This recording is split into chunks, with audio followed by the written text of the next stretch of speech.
Hey, what's happening, everybody? It's Robert Phoenix broadcasting to you live. We got three people watching right now. What's going on? What's happening?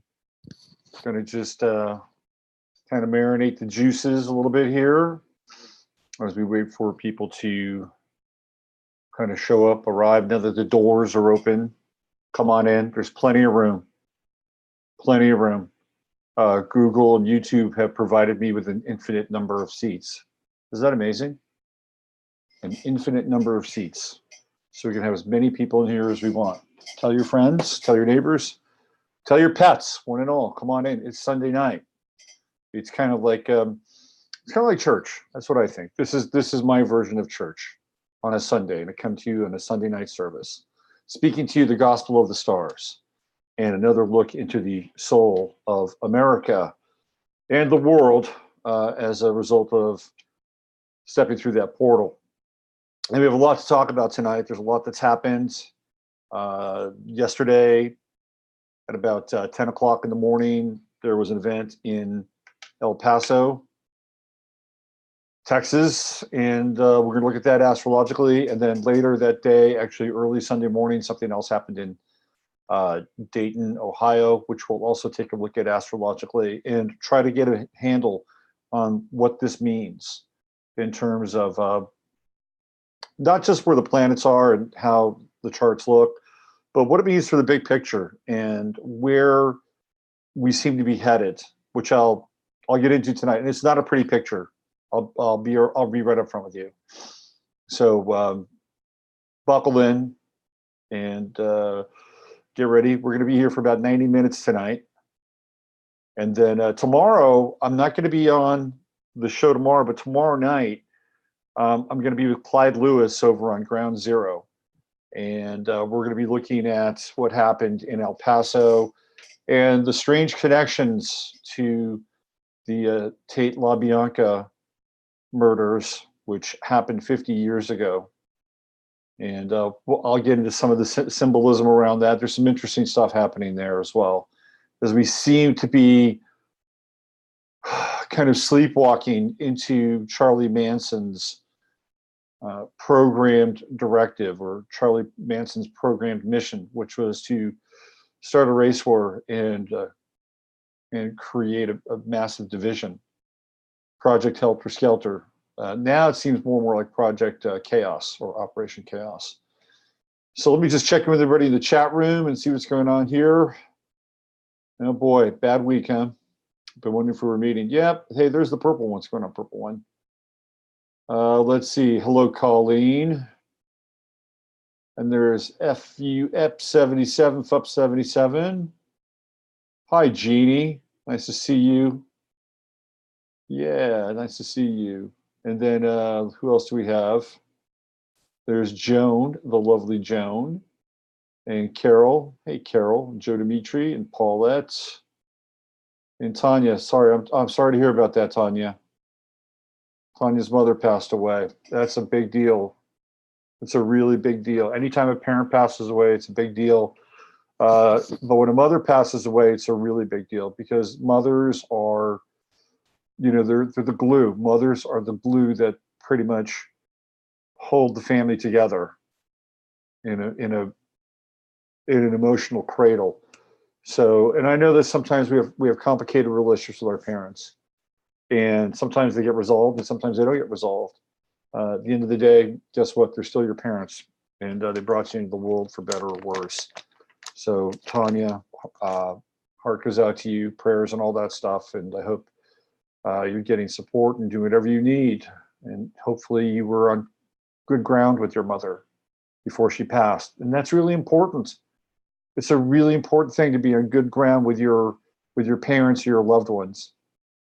It's a really good lesson to try to be present, right? To have those relationships be grounded and at the very least sort of healed as much as they can be from your perspective. Not everybody has to take it from their end, but from your perspective, I think it's really, really important, so that you don't, when a person leaves, that there's not a grudge in your heart. It's really important, because you carry that with you, and that can be such a heavy weight and heavy burden. And look, we've all been through a lot. I've been through it. I've been through a ton. Some of the stuff I put myself through. Others was, environmental, and I inherited some things. But we've all been through a lot. I don't think a lot of, I know a few people who have had kind of unscathed lives in some ways. It's very rare though, very, very rare. And if your immediate family doesn't get you, then the surrounding environment will. If the surrounding environment doesn't get you, then the global theater will. So we have these various sorts of theaters in our lives that we have to be able to negotiate, navigate. And I think we're at a very interesting time in our existence, in our evolution, because I think what's happening with us is that we're becoming more and more aware of subtlety and sensitivity and the effects of things like trauma and programming and all the stuff that has gone into us to make us act out, to be robotic, to spout aphorisms or take positions that aren't even our own. They just seem to be the thing to do at a certain time or a certain age. And I think that the best of us have done our very hardest and to be our most determined to breaking that stuff down. In the process, though, that leaves an individual very raw. And then what happens is that all of a sudden they're like, wow, I've been exposed, I'm vulnerable, look at all this stuff that's gone on in the world. And then when that awakening happens, when you take the red pill, you look around the world around you, you realize it's still going on. In fact, it's even worse. You have to ask yourself, is it really worse, or has it been going on all the time? Well, I think it's worse. I think it's worse. And I think a degree of it has been going on for quite a while, by the way. So this is an important part of it. The other important piece is that as we progress and as we evolve and as we wake up, we also become stronger. We become stronger. We become more imbued with a sense of truth and purpose, a sense of divine love, divine spark. It becomes part of the whole experience. And so now we have this process that's attending to us as we deconstruct from one level, and then we reconstruct and open up to this other emergent reality inside of ourselves. And then when these events happen, they become very difficult at times to process in some ways, because there are a lot of different thorns that you can get hung up on with these events. So my strategy now, when they happen, what I would use, unless it was just like, in your face, what I used to do is I would just dive right in head first.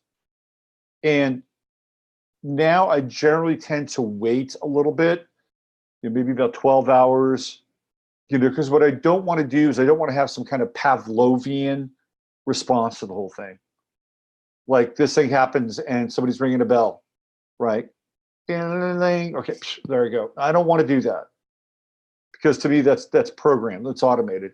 Not that I don't want to get there, not that I don't want to look at things, but I refuse to just all of a sudden go through a hoop like some lab rat, in a Skinner experiment. That's not what I'm going to do.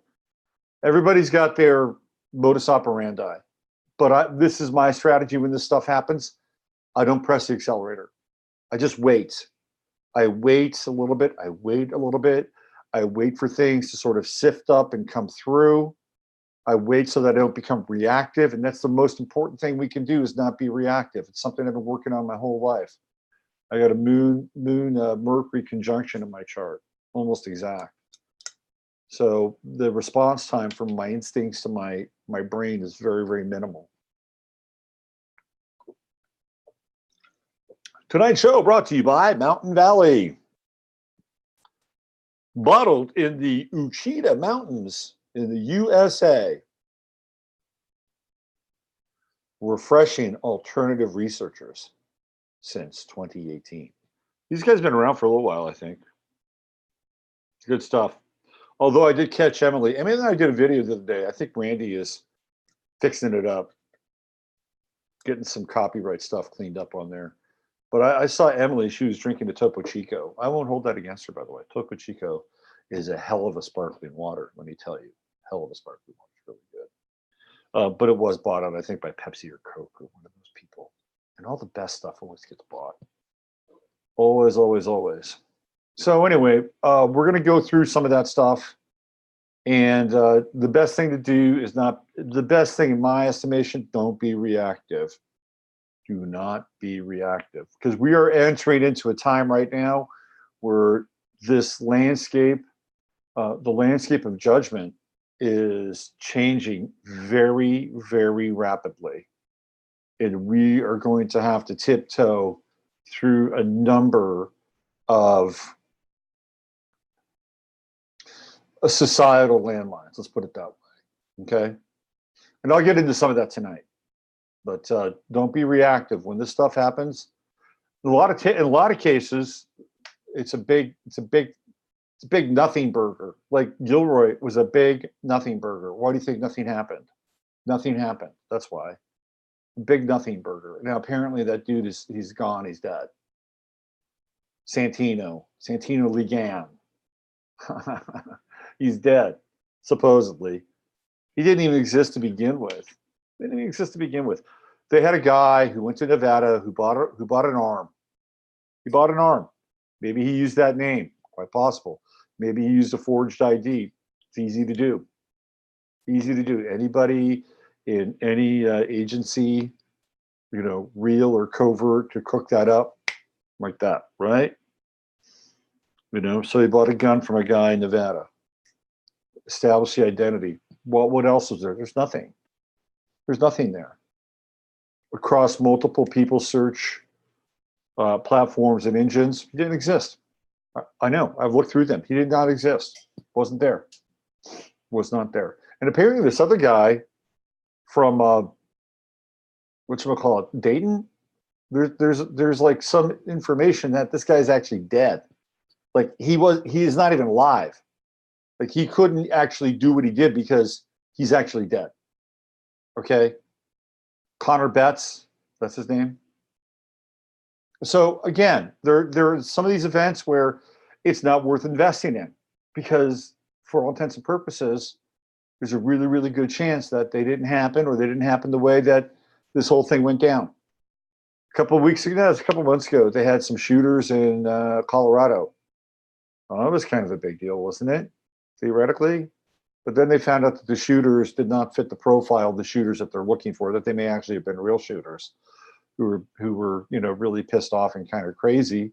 And one of which was a transgender and the other might have been on the way. But that's not going to get anybody's attention because, well, that's not part of the script. I'm just telling you, you have to really watch your emotional signal when this stuff happens. Now, you could feel outrage. You could feel a lot of frustration. I mean, when I check in with myself, I'm tired. I'm tired of this stuff. I'm tired of it happening. I'm tired of having to get on these shows and break it down. Not to say that I won't or don't or can't, because it's a public service. And in a lot of ways, it helps clear the mind. But it's getting to be kind of a drag, I have to say. Not so much of a drag that I'm going to go give up all my rights. I would never do that. Well, let's be clear about that. No matter how draggy it gets, that's not in the conversation. But it's getting to be a drag. It's like, oh, really? Another one, another one, another one. But you know what the end game is. The end game is they're going to do these things, so they're going to get involved with this stuff, and they're going to ram the program again and again and again until they get what they want. They're getting very close. They're getting very close. And as we get into these charts, I'll share why they're getting close. All right, let me check back in with the chat room, see what's going on. Let's see. Carol's moving back to Sedona. How about that? Let's see, who else do we have here? There's Justice. What's going on? Hi, Ani. Let's see, I got signs. Other friends lost their mothers too. Let's see, what else do we have here? I made it. JCX, I'm sorry. Oh, hi, Gene. Nice to see you. There's Sticky. What's happening, Sticky? Yep. Let's see what else we have here. There's Luann. Hi, Luann. And let's see, there's Colleen. And let's see who else is here. Want to wear everyone down to apathy. That's right, Annie. Absolutely. wear everyone down to apathy, helplessness. Oh, please, please, please, solve it, just solve it, just solve it. We're tired, we're tired, we're tired. We're tired of it all. I'm more bored. I'm more kind of like over it. That's kind of where I am. But certainly apathy is not in the equation. Let's see what else we have here. Ready to hear about the El Paso thing. Hey, Maury, what's going on? Nice to hear you. Nice to see you. So why don't we get into the chart of the moment, which is what we do first and foremost, right out of the gate. Let's see where we are. All righty. I didn't do Fredericksburg. It'll be close enough. What do I have here? Yeah, it'll be all right. It's just a little, well, you know what? The Virgo in me won't let me do that. No, you can't do that. You must be exact. Give me a second here.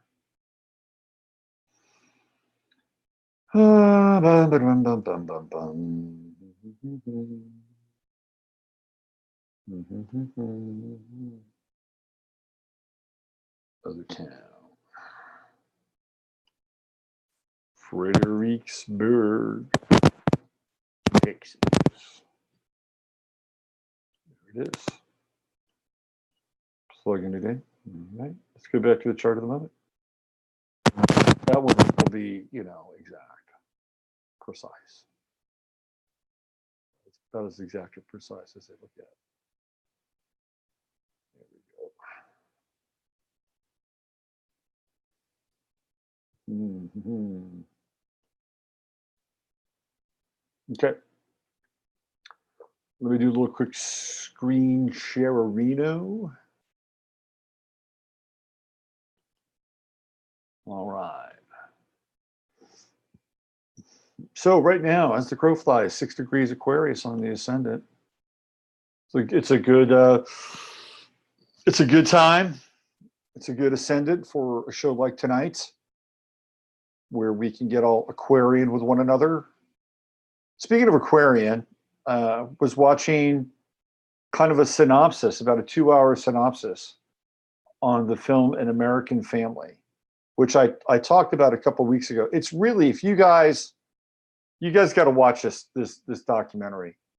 It was done in 12 parts, 30-minute segments on PBS, and it was the Loud family, and they lived in Santa Barbara, California.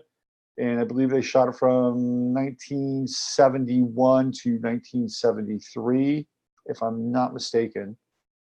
And it was the first reality TV show. And it's really kind of mind-blowing, especially when you go back and you look at it. You look at sort of, the people, their family life, their family structure. And there's some scenes in there that are kind of mind-blowing. And they're sort of off the cuff scenes. And so what happens is that William Loud, who was born on January 22nd and is an Aquarian, and he's such an Aquarian. This guy is so detached in a lot of ways. He's so detached that when his wife hits him with this announcement that she wants a divorce because he's screwing around on her, and he says, so that's the way it's going to go, huh? Are you sure this is in your long-term best interest? This is your best interest long-term? And she says, yes, I do. And then that's it. The next thing you know, he's on the phone and he's making a reservation at a hotel. And he says, you got 3 cars. Which one can I have? You can take the Jag. Okay. And that's it. He doesn't even spend the night. He comes back from a business trip. She hits him with a divorce, gives him the card for her lawyer, and he's done. He's done. So he has this conversation with his friend. And there's a lot of booze in this. They're always drinking. He has this conversation with his friend, and he talks about what's happened with society. This is in the 70s. And he said, I really love my wife. She's great, but why do we always have to do everything together? He's like, why do we have to do everything together? It's always together. Is that part of the deal? And he kind of, ruminates on this. And then he says something along the lines of like, I think society gave us the wrong goods or something. There's this kind of understanding that something has gone wrong in the culture. And the guy he's drinking with says, yep, I think this is the end of the family. And the guy he's drinking with is not some sort of therapist or cultural critic. He's basically noticing that this is the end of the American family. And they're just shooting shit around a couple of drinks. And you know what? He's, for the most part, pretty right. It's a fascinating series. But what really struck me was the fact that he was so querying about everything. And even writes a letter to his oldest son, Lance Loud. And Lance winds up hanging out with the Warhol crew in New York City. And he takes his mother, who goes to visit him. She stays at the Chelsea, which at that time was a total dump, early 1970s. And she takes him to this off-Broadway show, and it's like Long Lives Jackie. It's about Jackie Curtis, who is one of the more infamous drag queens of the Warhol scene. There's a line from Walking the Wild Side, Lou Reed, Jackie was just fading away. Thought she was James Dean Forday. That's Jackie Curtis anyway. Takes his mother to this drag queen cabaret, which, is based on now, it's way ahead of its time, right? Like Lance Loud was a real pioneer. And his mother was pretty cool about it, because she was like, part of the time I was amused, and part of the time I was kind of disgusted. So anyway, Lance comes back home, and his dad, Bill, who knows he's as queer as a $3 bill. William knows this. He writes him a letter, a very touching letter in a lot of ways, which people don't write anymore. But he writes him a letter, and he basically says, I want to, square things up with you, and I may not have been there for you as a dad, but I want to be, your dad as a friend. I want to be your dad as a friend. It's a very kind of Aquarian dad moment. Anyway, I highly recommend watching. If you can watch a 2.5 hour synopsis that's available on Amazon Prime and maybe on some other places, but it's definitely worth checking out. American Family, first reality show. And by the way, I did the astrological check-in with Mr. Loud. He was going through that stuff when he was 51. So he was starting to go through the Neptune Pluto opposition, and guess what? His Chiron return. Yeah, I think he had Chiron in Scorpio, if I'm not mistaken. Is that right? I'd have to go back and look, but worth checking out. So we're going to do a little bit of Aquarian riff here with Aquarius on the ascendant. So perhaps we can come into tonight's proceedings with a more detached, open-ended, and very friendly perspective. Aquarius is such an odd sign, isn't it?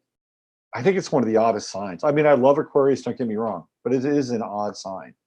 And I don't think we ever really truly know who Aquarians are. Like even with the Loud family and the father just, pulling the ripcord. Like, did they know that this guy was going to do that? Did they know that this guy was, flitting around the country and going on these business trips and having affairs and stuff? No. It's not because he's secretive, although, because he really wasn't. He was leaving all these clues for his wife to figure out. But it's because he was just attached. And it's the one thing about Aquarians that always blows my mind. They're very accessible, super accessible, open, friendly. They always said, "Oh, William, Bill's a great conversationalist," right? But at the same time, there's like Aquarius here and Aquarius up here, right? And there's a big space between the two. So we've got the Aquarius ascendant. Let us not take anything personally tonight. The thing that really has been jumping out at me again and again and again over these past few months has been this Neptune-Jupiter square. My God, this Neptune-Jupiter square is changing our lives, and not in a good way, I would say. not in a good way. So again, let's do some astrological math with this stuff. Jupiter in Sagittarius represents foreign countries, borders, theoretically, right? Theoretically, because between countries, you have this thing called a border, which is generally a Gemini thing. Gemini is about demarcation, which is on the other side of Jupiter, right? Or on the other side of Sagittarius. So, so we've got that. We've got this expansion around foreign countries, whether it's Mexico, whether it's all these different parts of the world, right? Like even Korea, North Korea, China, Russia, the Neptune square. For the past year, we've been mired ever since really we got into like January, December, January. We began to get mired in this Jupiter-Neptune square, which was Neptune coming in and just making a mess out of everything. That there's no lines, there's no demarcation, there's no sense of decorum. Everything is just getting smudged and blurred. And remember, Sagittarius rules law. And so when we have Jupiter in Sagittarius, laws tend to become a big deal. Now, Jupiter's retrograde, it does go direct. That begins to go direct, but this week. So we're going to see maybe some movement with Jupiter. But you know, there's a lot going on right now, and some of this pertains to what's happened in El Paso and Dayton. And when we get to those charts and we look at that, I'll bring in the Jupiter retrograde stuff. But also when we look at Neptune, and specifically Neptune and Pisces, it's one of those aspects that can really be, again, it's incredibly wide. It's a, you know, if you want to go into verticality, there's a lot of space with the sign of Pisces, right? You can have saints and sinners, the Alpha and the Omega, everything in between the Pisces. That's why Pisces has this kind of image or symbol of duality. Also, if you look at the sign itself, the symbol, you have one aspect of the sign here, the other aspect of the sign here, and then you have this bar that's essentially connecting them, right? So it does have this kind of dualistic symbolism that is associated with the sign itself. And then when we have it in Neptune, of course, everything is just really hyperpotentiated, hyperpotentiated, not hyperpotentiated, with Neptune being in its own sign, right? So there's this, it's big. This is big Neptune. This is like intense. And we're going to get really sort of pitched degrees of polarization, but everything in between too with this. And then we get to the square with Jupiter, and anytime we get into Jupiter squares with anything, guess what happens? It gets exaggerated. Things get exaggerated. People that have Jupiter sun squares in their chart, a lot of times they have a way, way, way bigger opinion of who they are than they actually are. I mean, they may be so dazzled by their own like mythos that they can't even see themselves, and they may have, you know, really grandiose ideas that they're never able to, you know, finish or put together. But they always seem to be on a quest for something bigger, right? Even if they get knocked down, they get back and say, "Oh, you know," it's kind of like Chevy Chase's character in National Lampoon's Vacation.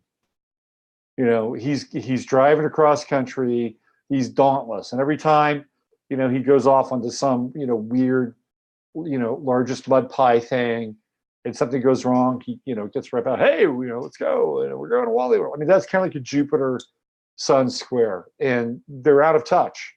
They're totally, the aspect can be totally out of touch. But that's what happens with Jupiter when it squares planets. There's kind of, it can be kind of an out of touchness.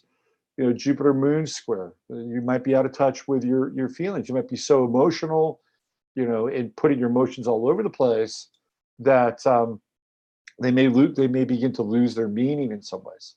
It'll be like falling in love with, you know, just about anybody you meet. Like, oh, this person loves me, they love me, they love me. And you can be over generous, maybe oversharing, maybe you've got space issues, you move right in and stuff like that, because there tends to be less sort of demarcation with the Jupiter square. They're not bad. Like when you look into squares, the Jupiter squares are generally considered the least challenging of the squares. Although when you get into Jupiter-Pluto squares, you have to watch out for your money.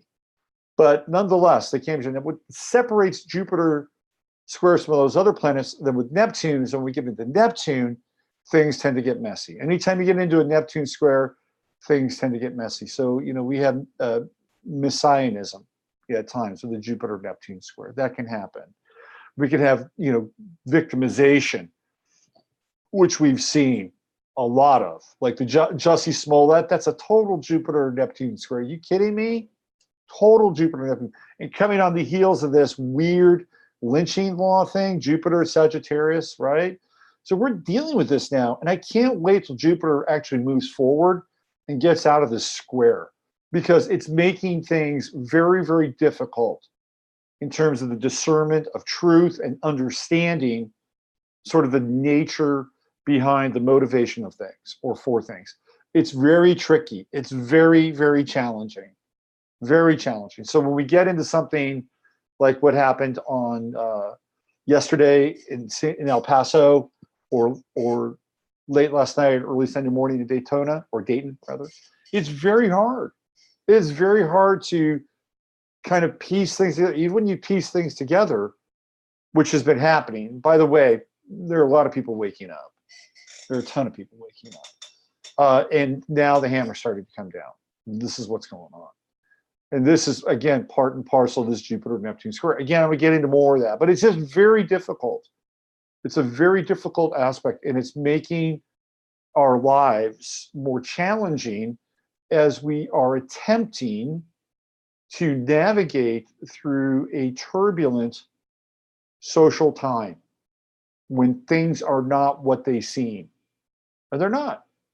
They're clearly not. So one of the best things you could do with the Jupiter-Neptune square, because I don't want to denigrate it so much that we can't get any value out of it, but one of the things that can come out of a Jupiter-Neptune square from a personal standpoint is you can begin to deal with some degree of empathy, compassion, forgiveness, and letting go. Because when we get into Sagittarius, we get into Pisces, the two signs that for me represent religion/spirituality more than any of the other signs. And I believe every single sign in the zodiac has a spiritual element to it, because that's the way it is, right? You can't just say, well, some things are more everything is this way. Everything, like, right? Like, I've always been a big fan of, like, the whole world is your church. You don't have to just go walk through the doors. Everything is your church.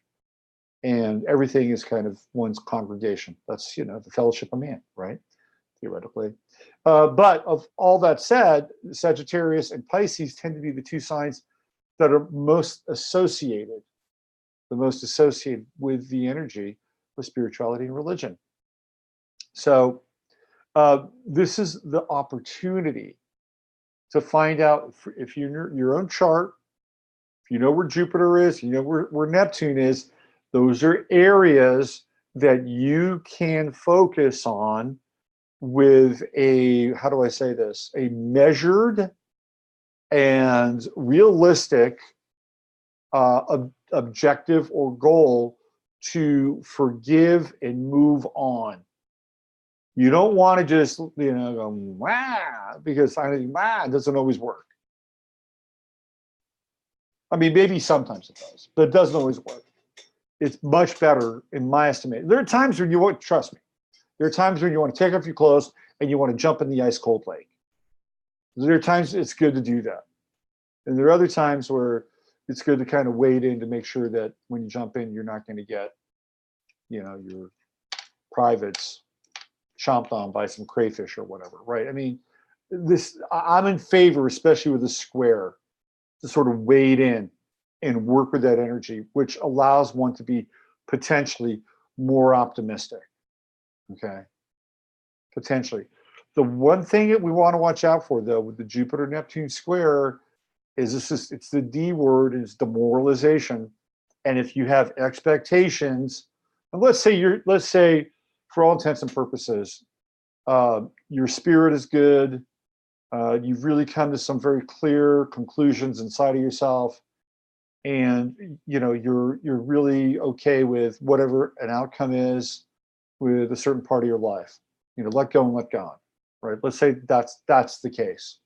If that's the case, then that's pretty good basis to begin to operate this Jupiter-Neptune square, where it comes to some level of forgiveness and compassion and surrender. If you just let go into it, if you have any kind of expectations, this is where you can get into trouble. Let's say you have, you guys have all had great epiphanies, right? You have the great epiphany. Oh man, it's a great epiphany. I see it. And then you try and ground it. You ground that epiphany. And because you have the epiphany, you've grounded the epiphany, then you must know it's real. It must be real, right? And then you're like a fool, and you rush in because you found this truth and have this epiphany. It's not always going to be met that way.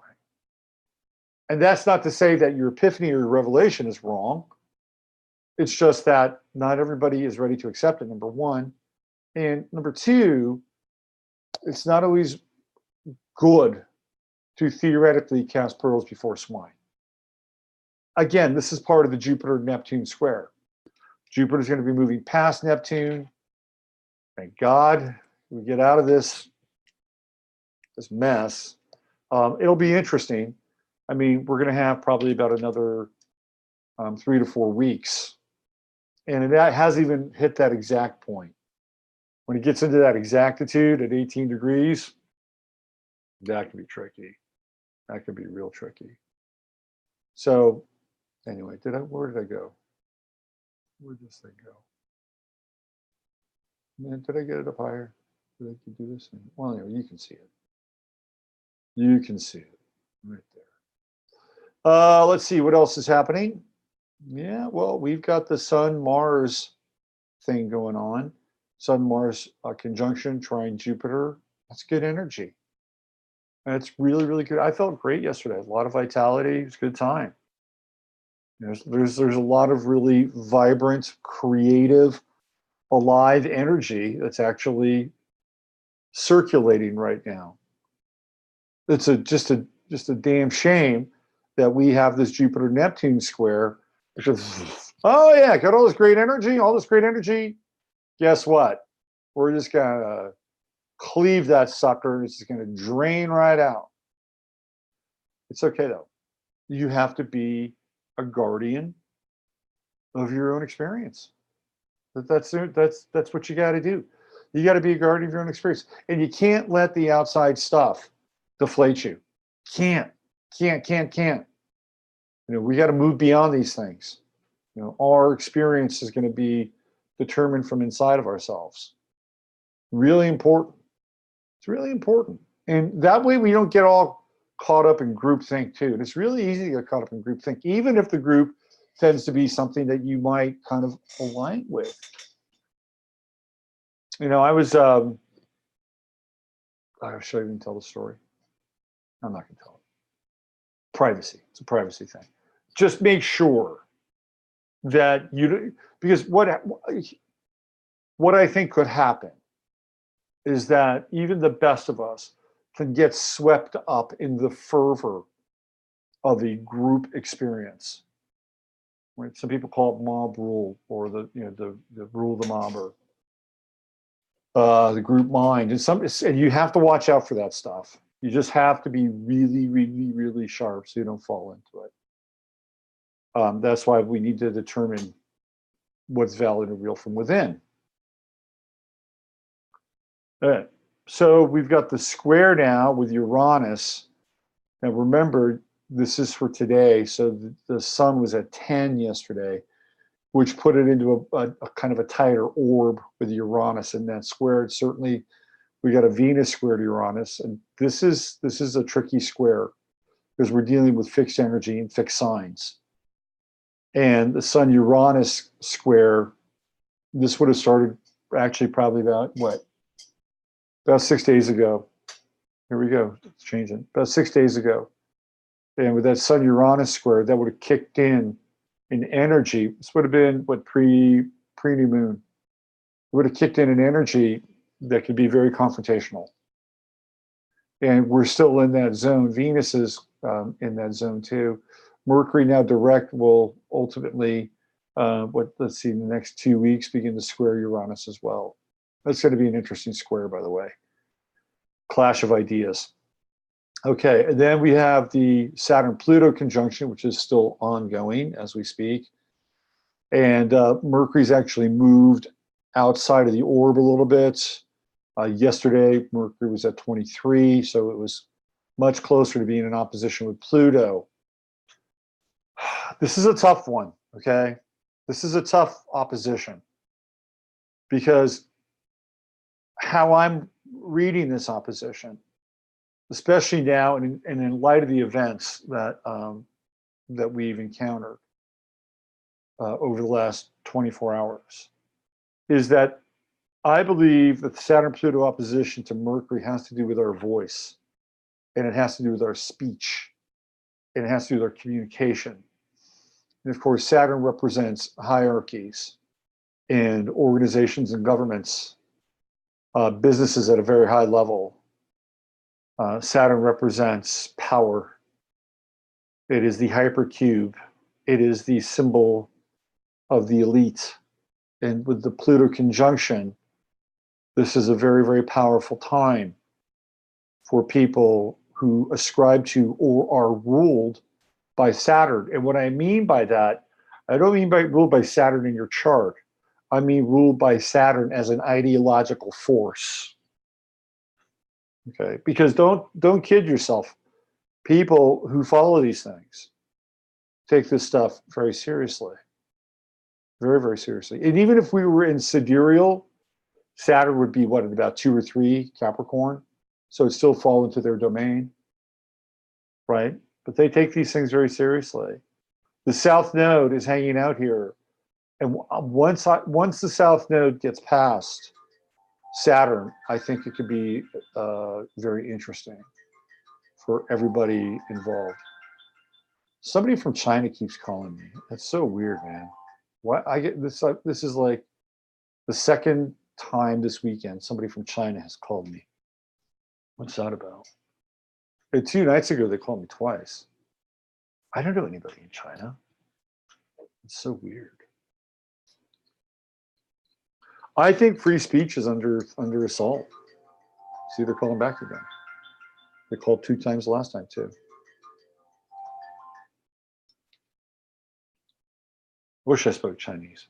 Maybe if I wait long enough, I'll get Elon Musk's hookup and I'll be able to. How weird would that be? Edgar Casey did that stuff, right? Like he would go into trance and he would people would come to him. I remember one time somebody came to him as a patient, and they were Italian. And so when Casey spoke the cure, he spoke in Italian, even though they understood English. So he did it. But it would be weird though, all of a sudden just people speak another language like that. That'd be kind of cool, actually. Anyway, I think this is a crisis. This is definitely a crisis, and we're seeing it now. This is what's happening. You're seeing something in action. So again, I'll begin to kind of bleed into some of the stuff we'll be talking about. But I don't know if you guys saw this, but a couple of days ago, the FBI has basically said that so-called conspiracy theorists are now going to be classified as domestic terror suspects. That's right, right here, right there, right there, domestic terror suspects. Yep. Now they're going to go after message boards that are unregulated, meaning that's just kind of the Wild West, right? So 4chan, 8chan,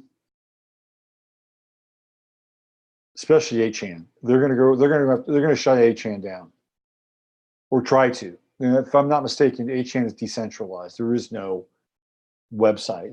It's out there on the internet, right? And so they do have mods, and the mods do control some of the forums there. But that's what I've been reading. So this is it. Pluto Saturn opposition to Mercury And we're starting to see some of this. And we're hearing Chuck Schumer talk about the First Amendment, how the First Amendment has to be amended so that hate speech can't take place. If they amend the First Amendment, the game is over. The country, and some people say that the country is done anyway, that the goose is cooked anyway. I'm not necessarily sure about it. I think a certain version of it is, but I don't think that the whole experiment is over. That's just my opinion.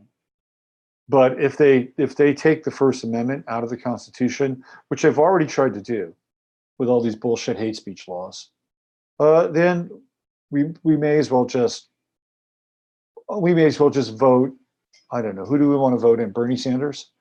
We may as well just vote Bernie Sanders in at that point.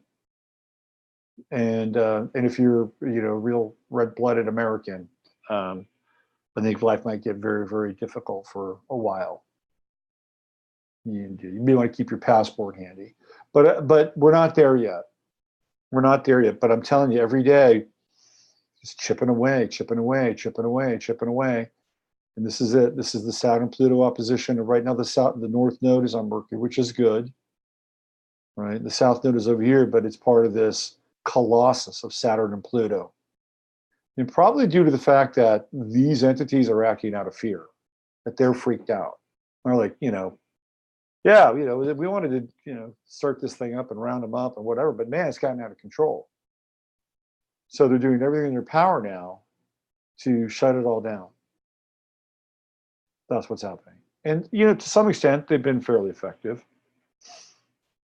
But when Alex Jones went through his dark night of the soul last year, so to speak, I knew it was over. That version of what we had been doing, not just Alex, but there's a lot of other things, but it was over. And sure enough, it didn't take long after that before they began to deplatform people. But I do think there's a lot of good energy this week still, especially as Venus moves into closer orb with Jupiter. The sun moves into closer orbit. So the next couple of days, it's like, there's optimism. You should do your best to find some optimism. Don't allow yourself to be defined and determined by the events in the world, because the events of the world, they're Maya. They're Maya.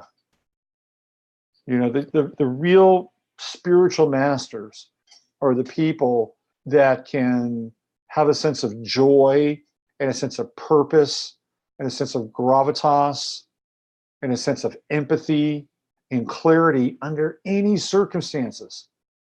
Any, right? And I tend not to be a dyed-in-the-wool Christian, but if you want one version of that, right? Well, there's a story, a mythos in the West, the Abrahamic tradition, that provides you with some examples. And I'm of the mindset that in each and every one of us, we contain the power of the cosmic Christ. It's inside of us. The cosmic Christ is living within all of us. That's the true Aquarian age, by the way. That is the true Aquarian age, where we all wake up and we understand that this phenomenal energy, this conduit of consciousness, which linked an individual up to the universal mind of God, that's within all of us. And if we live in a certain way, and we follow the golden rule, which is really what it's about. We open our hearts to love and compassion and empathy. Guess what happens? We get accelerated. The program gets accelerated, and we're capable of so much stuff, so much tremendous material. And it's an interesting phase and time that we're in, because we are going through an awakening. We are, kind of in this John the Baptist sort of moment with our consciousness. But there's another phase, and the next phase is when we transcend that awakening, when we transcend this sort of, how do I say this? The ritual of deconstruction. When we transcend the ritual of deconstruction, because it's always we can always go there, we can always look for the truth. But once we transcend the ritual of deconstruction, then we're really humming, and we're on all 8 cylinders. And that's when the miraculous can come into play and work through us. That's where That's where the big stuff is. Anyway, what else we have? The moon just went into Libra at 1 degree, and it's in square, going to be in square with Saturn tomorrow, Pluto tomorrow. That could be a little heavy. You know, that's the moon Saturn squares are depressing. Bottom line, they can be depressing.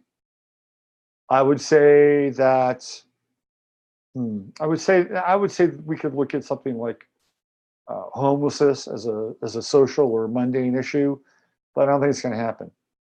We're going to be too focused on what's happened over the last 24 hours for that even to enter into the discussion. Be vigilant and guard your emotions like they're your most precious children or your family. Guard them.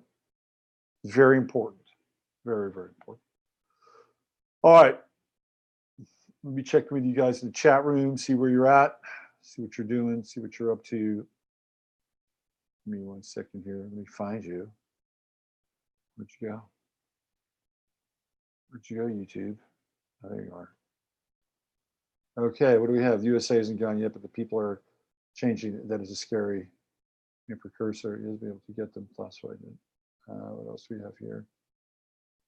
There's an organization taking YouTube to court in Germany. Good. I don't get why Trump hasn't called Antifa a terrorist organization yet. I agree. Anyone wearing a mask should be considered a terrorist. Alex Jones predicted Q be labeled a terrorist organization. Let's see, what else do we have here? I love to shove Mars along. Yeah, I'm okay. I'm okay with Mars and Virgo. I'm all right with that. Let's see, what else? I posted on 11th house back up what you were saying about HN. Yeah, it's true. Yeah, we got a Facebook page, 11th house, if you want to join it. We talk about a lot of stuff. I spend a fair amount of time there, and there's some really good people that are part of a lot of the people in this chat room hang out over there. Guard your emotions. So tricky now. It is. Oh, hey, Glenn's going to be on, quite frankly. Okay. You want another dose of Glenn Streeter? He'll be on, quite frankly, tomorrow. Let's see. God dwells within when you use you. Yes, I totally agree. I totally agree. 100%. Okay. Why don't we get into the actual charts? And we'll look at the charts. I got a few other charts that we can look at tonight as well. So what you're going to see is not a lot different from what we just saw. There'll be some different ascendants and a few other different house placements, but more or less the planets, with the exception of the moon, will be the same. So why don't we start off with, let's start off with El Paso. Let's see, here we go, all right.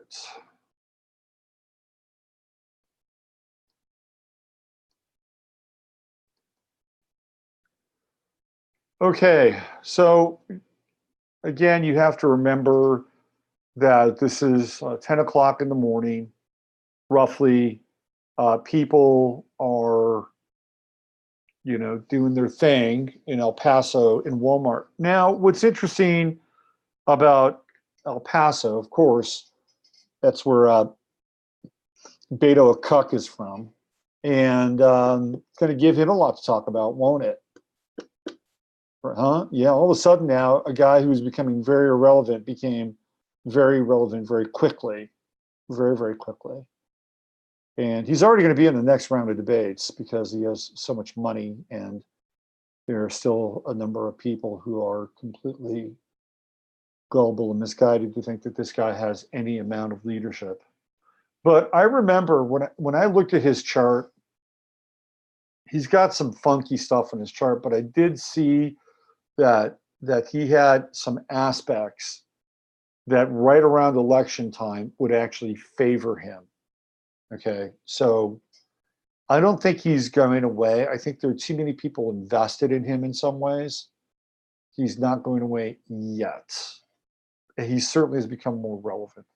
So El Paso is a border town. Walmart happens to be a store that we associate with, guess what? Good old Americans.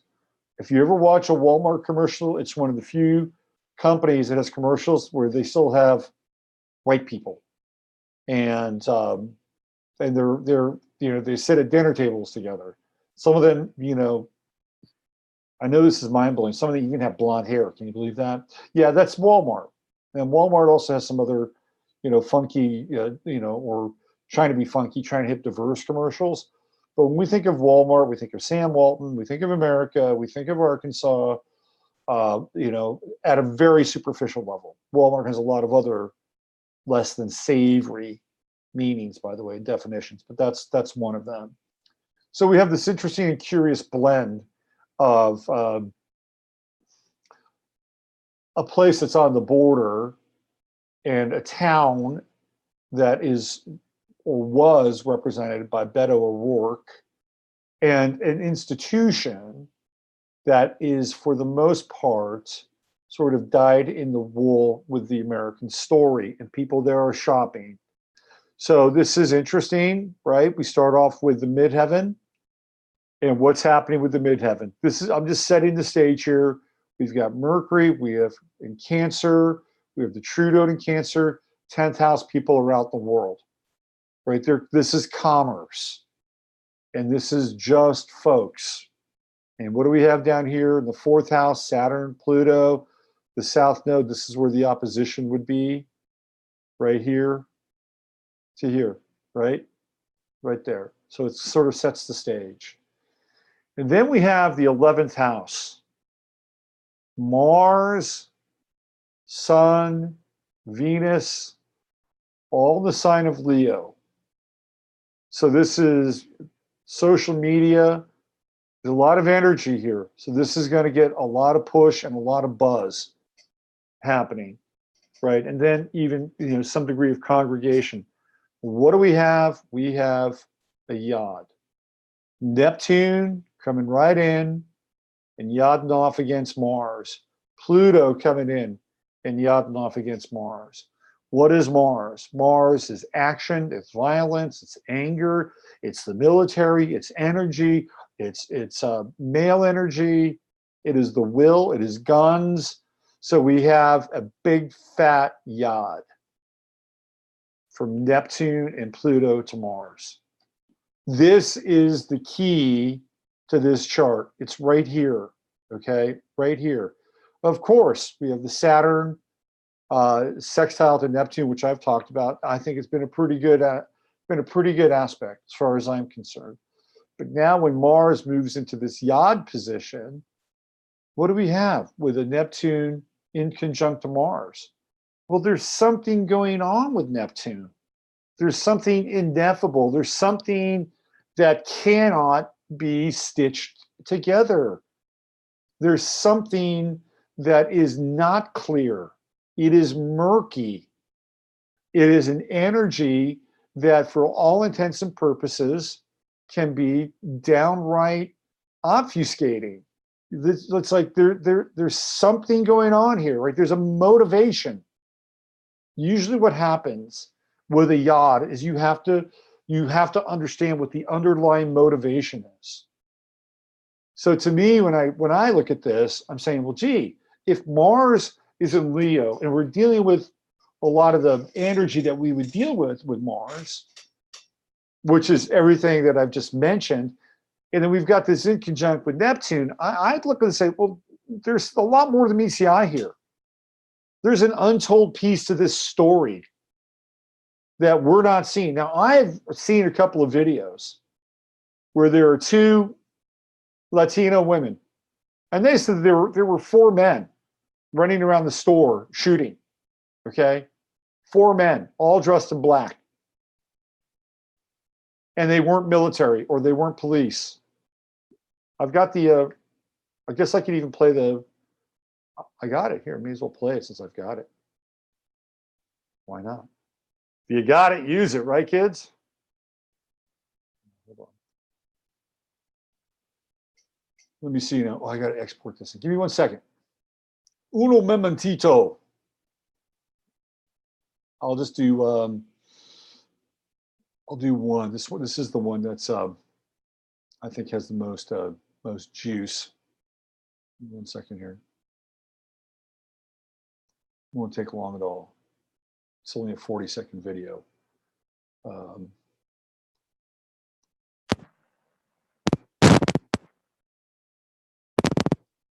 You know, and I know you guys are on top of this stuff. On top of it. Because you guys are woke. You guys are woke. You're a different kind of woke, though. Let's see. All right. Should be. Okay. I'm going to stop this. I'm going to pop this up. I'm going to, give me 1 second here. I'll let you guys see. It's even subtitled. So you don't even have to, you know, let's check this out. All right, here we go. All right, watch this. And now she's just been pulled aside, and somebody who is a news reporter is talking to her. Watch the subtitles.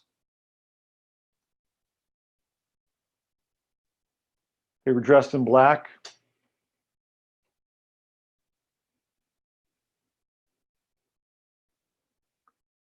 Were they dressed like police? I didn't see their faces. I saw them all dressed in black, and they were the ones shooting because I could see their weapons and the bullets firing. Oh, a little bit different, huh? A little bit different.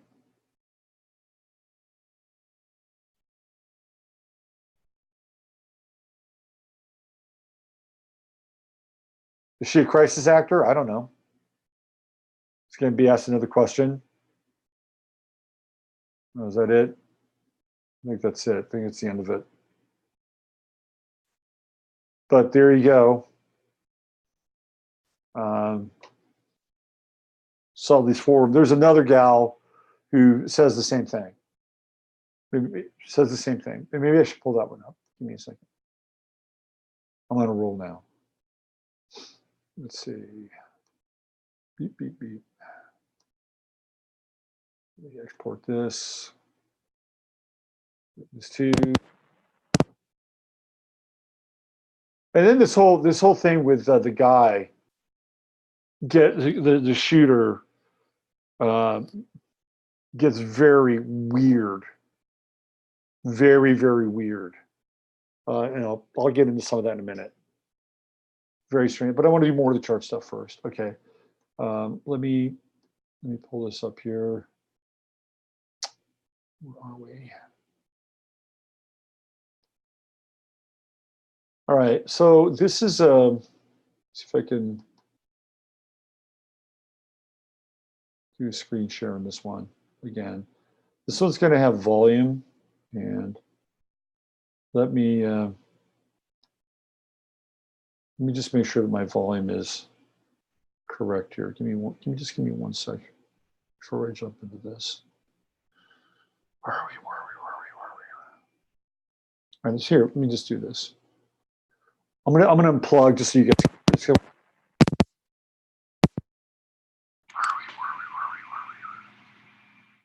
Here, let me just do this. I'm gonna unplug just so you guys can see.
Okay, how about now?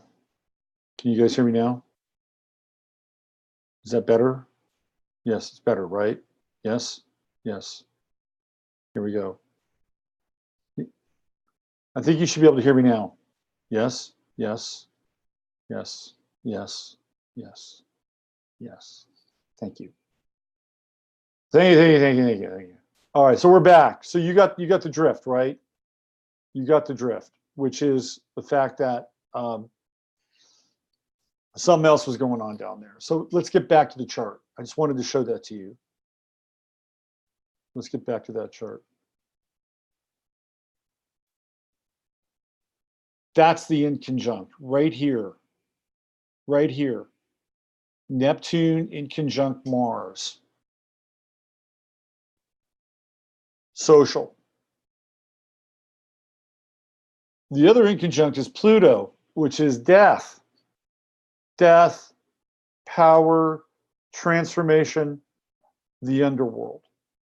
So we have an operational inconjunct Mars, and things don't add up. They do not add up. This is the key to the chart. It's right here. It's right there. So why don't we take a look very quickly at some Sabian symbols. Maybe we can get sort of an insight as to what's going on with some of the Sabian symbols. Let's look at Mars.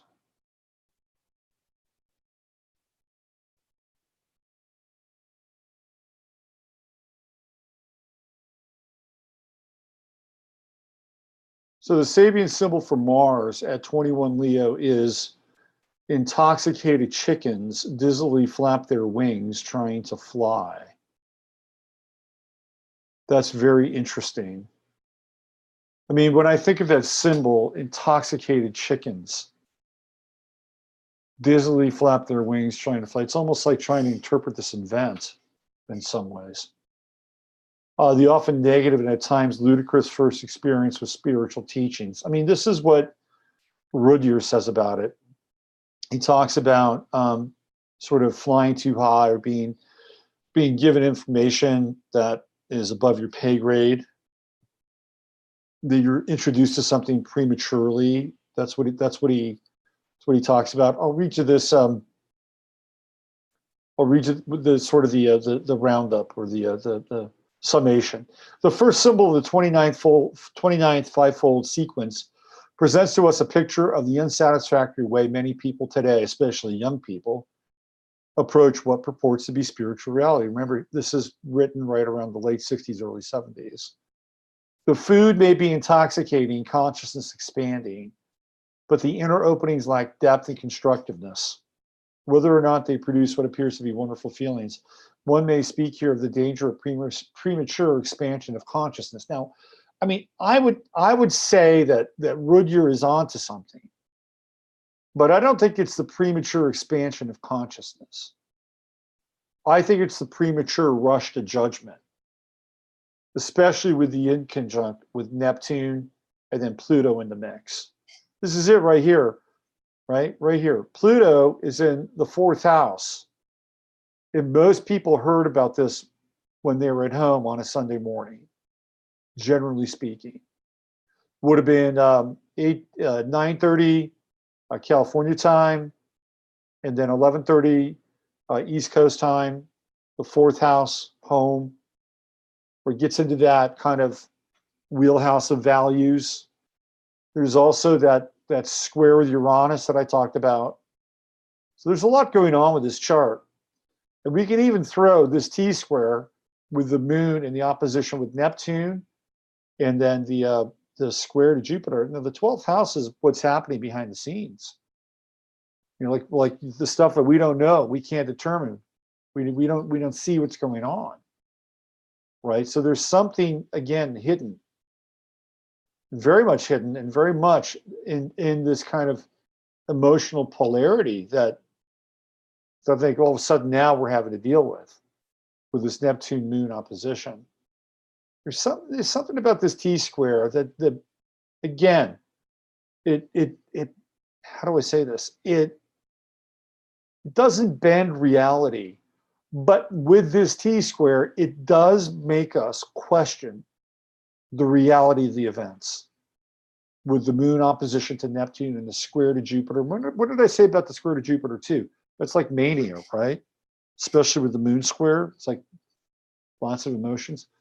What is that 17th degree of Virgo? Let's check that out.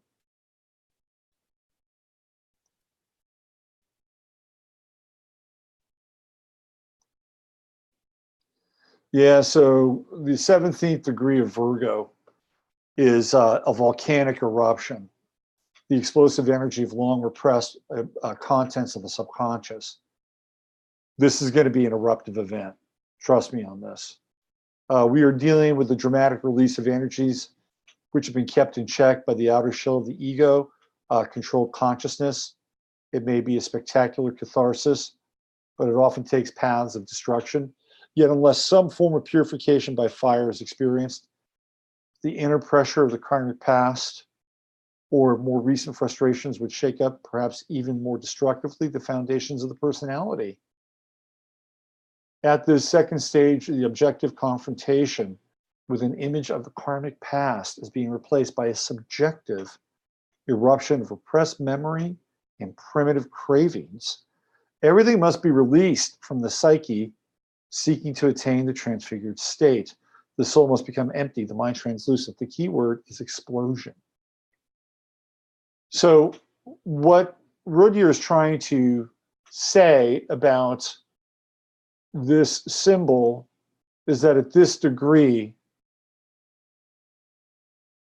particularly the moon in this instance, would begin to illustrate and personify something deeply held inside of us in that kind of Virgoan repressive nature.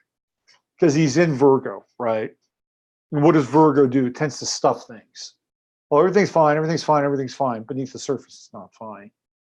So here at this degree, the 17th degree, which puts it into the Capricornian decan, that the energies become disruptive and the energies want to essentially explode because of what's being repressed. Now, with the moon in Virgo, it becomes a very critical kind of assessment, but the critical assessment is happening on an emotional level. And it's buried deep inside the 12th house. A cynical part of me would look at that and say to myself that the person that might have been behind this or might have been involved in the planning of the events might have been a woman. Might have been a woman with the moon there. It's just theory. At the very least, what will happen as a result of this is it will bring up our fears or the fears of people, which are hidden and repressed.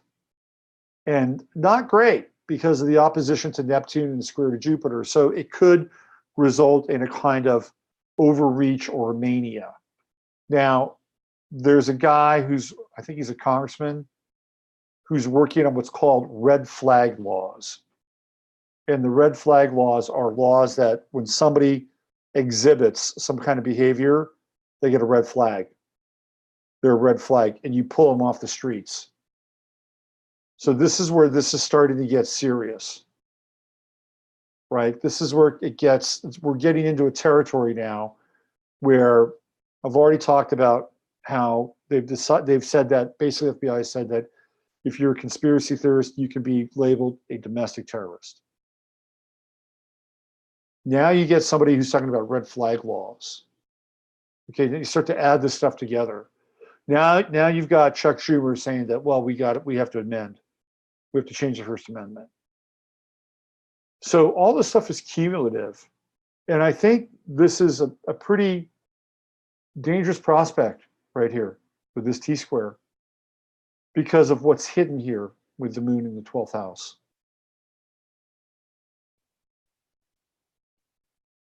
What else? Then we have the square, the sun square to Uranus. That's disruptive. That's really disruptive energy.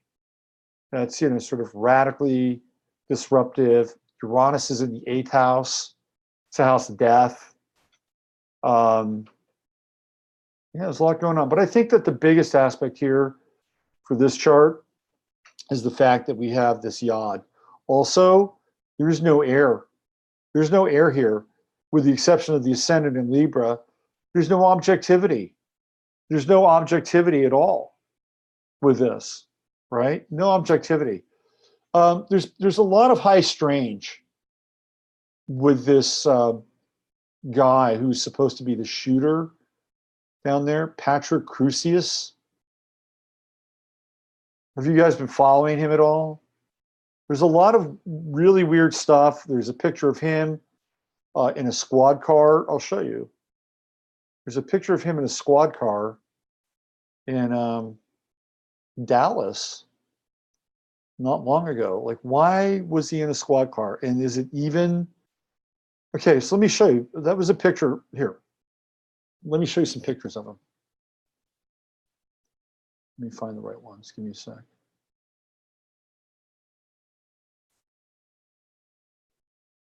So we've got one picture of him that's... Who's this? Okay. All right, so you guys will check this out.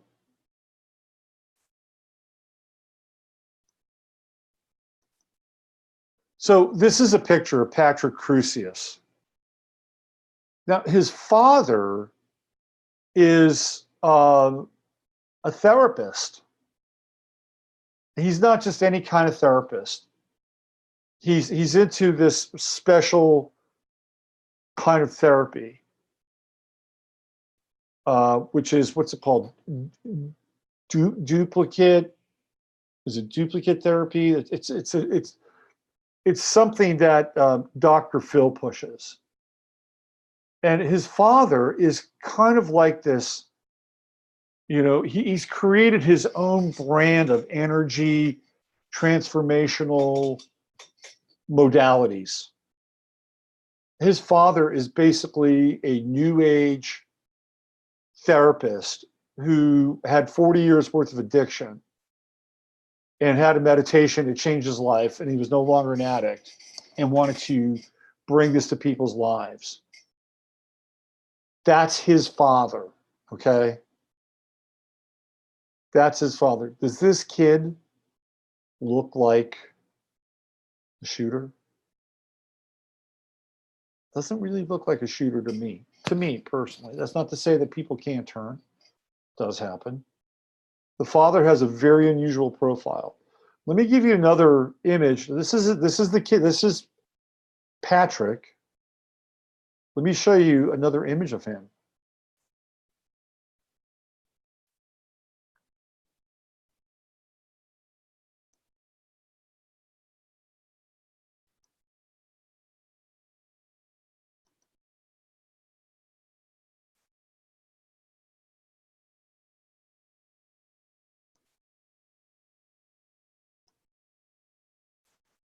This is the image of the guy they arrested.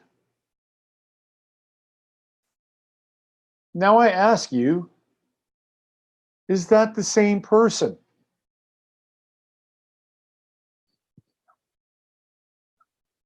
That is not the same person. Not the same person. Looks like he just got his monobrow sculpted, his unibrow got sculpted. That's not the same person. Not the same person. Not him. Not him. I don't know who this guy is.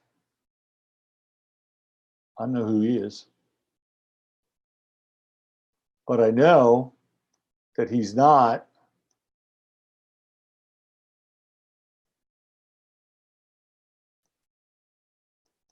this guy. Those are not the same people. Not the same people. What else do I have? That's, you don't want that. Those aren't the same people. Like I said, I don't know who that other guy is. But that is not him. I got a picture of him. See if I can find it. Where he is in the squad car. Let me see if I can find that one. I grabbed a bunch of these screenshots, hopefully, before they go away. I don't want them to go away, but you got to get them sometime before they go. Not that one. Give me a second. Let me show you this one.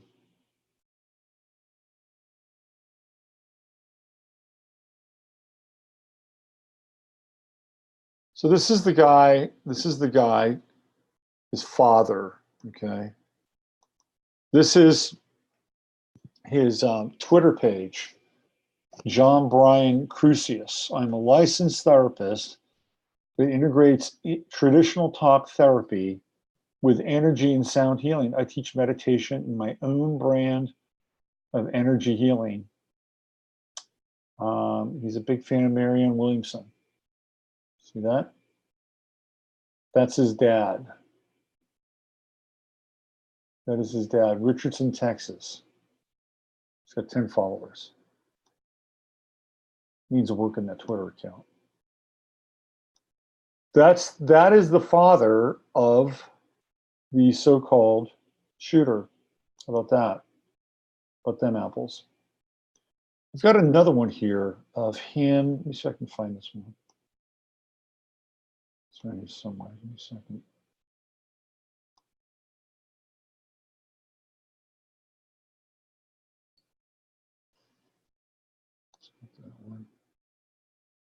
I've got another picture of him where he's been arrested.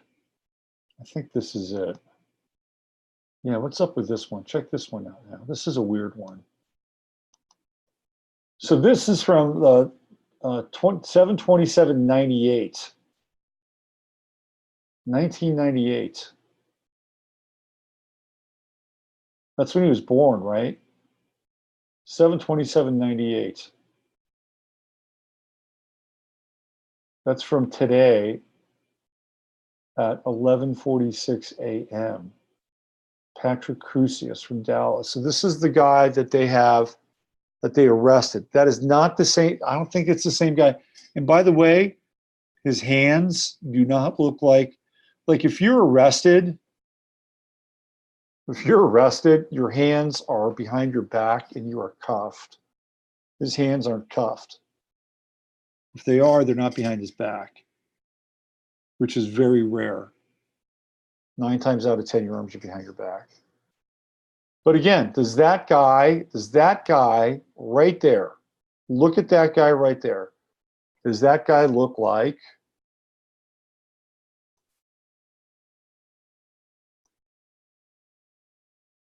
27/98? This guy.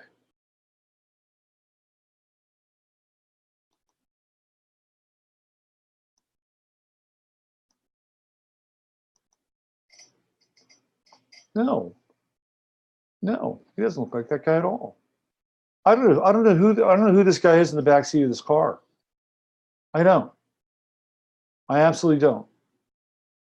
And that, boys and girls, is the inconjunct between Mars and Neptune. They don't look the same. They don't look the same. Something is fishy in El Paso. That's what it feels like. And I think the key to it all is that that Yod with the Mars, Neptune in conjunct, and the Mars in conjunct to Pluto. But this is going to be a big event. This is going to be an event that is going to change the narrative and the dialogue around a lot of stuff. All right, why don't we jump into quickly the Dayton shooting. A little bit different here. We still have the inconjunct though, right? It's still operating right there, still in action. This time Uranus is in the 12th house. This was at a place called Ned's, some kind of club. To me, this is like a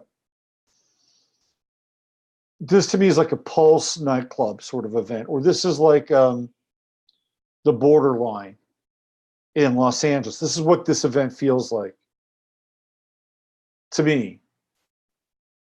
And there's a lot of high strange about the guy who supposedly did the shooting. Like, again,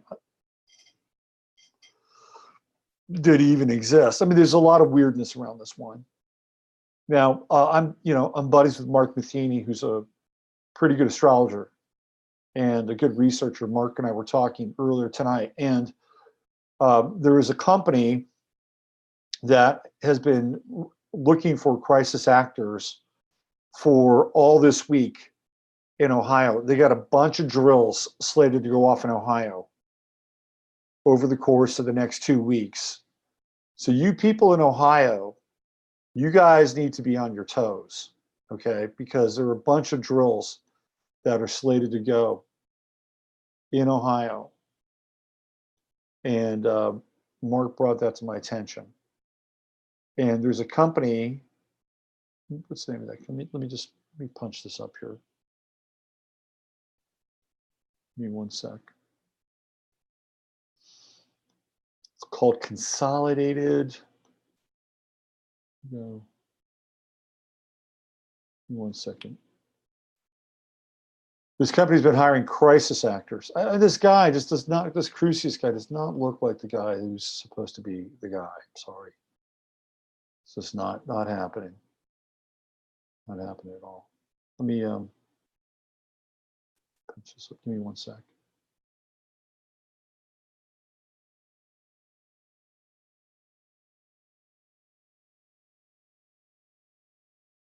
All right. Mark dropped a few more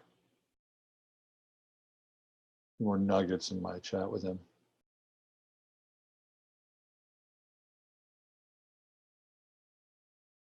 Let's see what we got.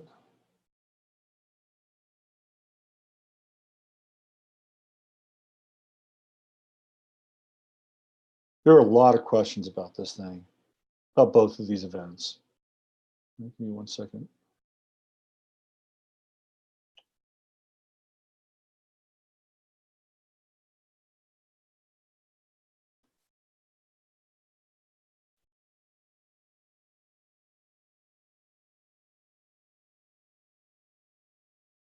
Almost there. Uno momentito. Human domain solutions. Human domain solutions. It sounds a lot like cubic simulation systems. Cubic simulation systems was the group that David Hogg's father works for.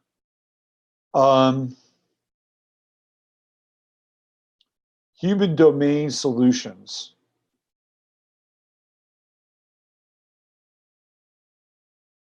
is a company that basically manages these drills.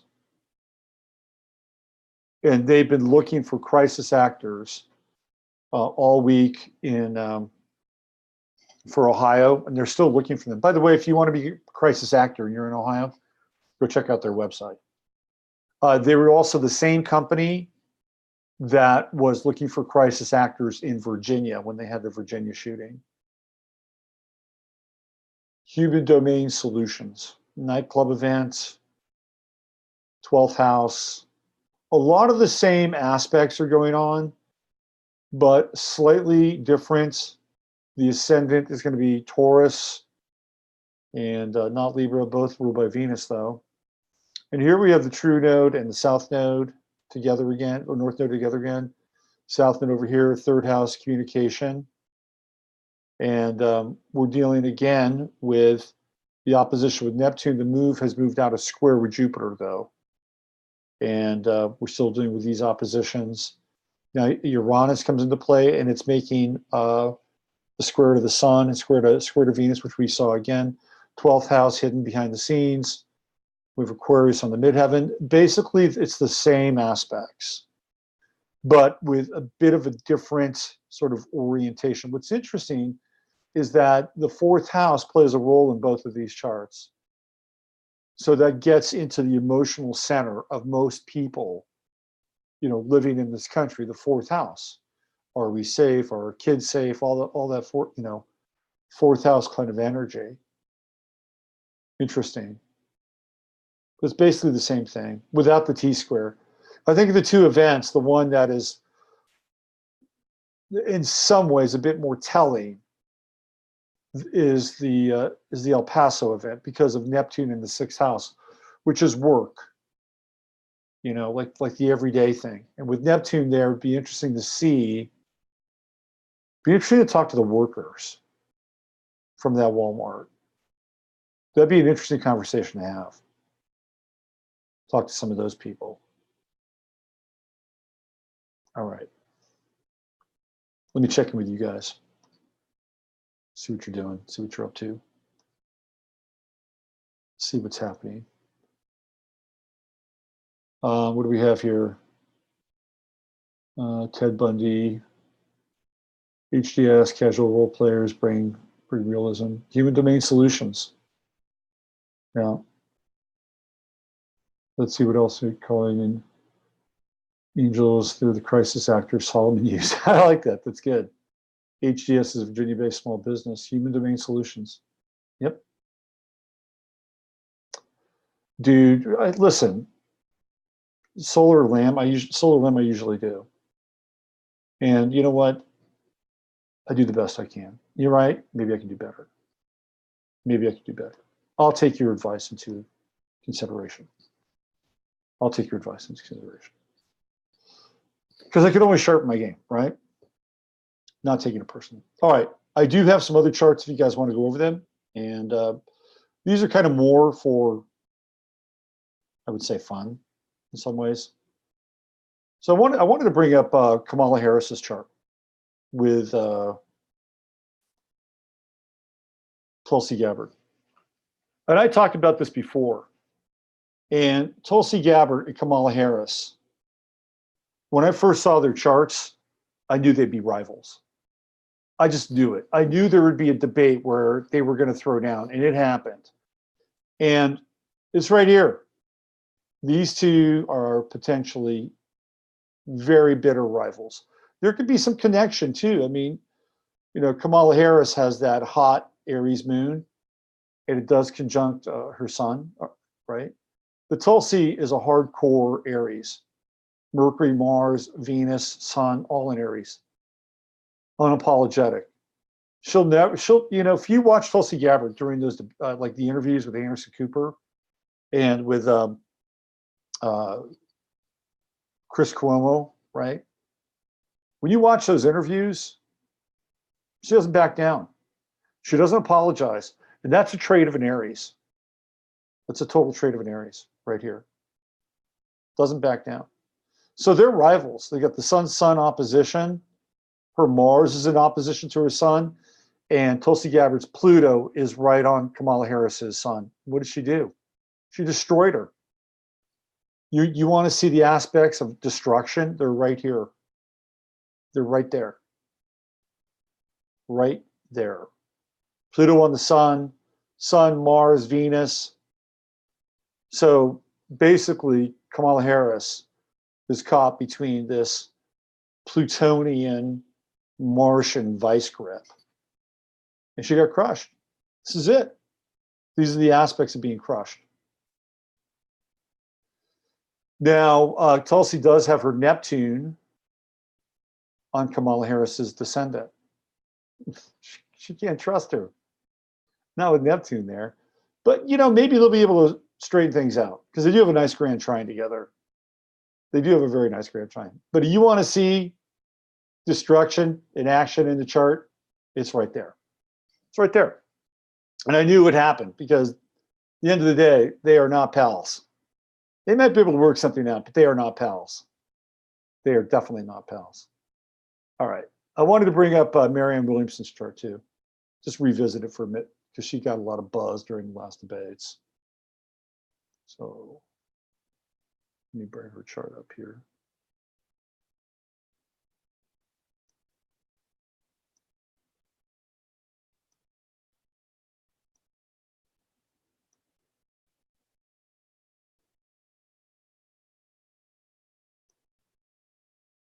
Okay.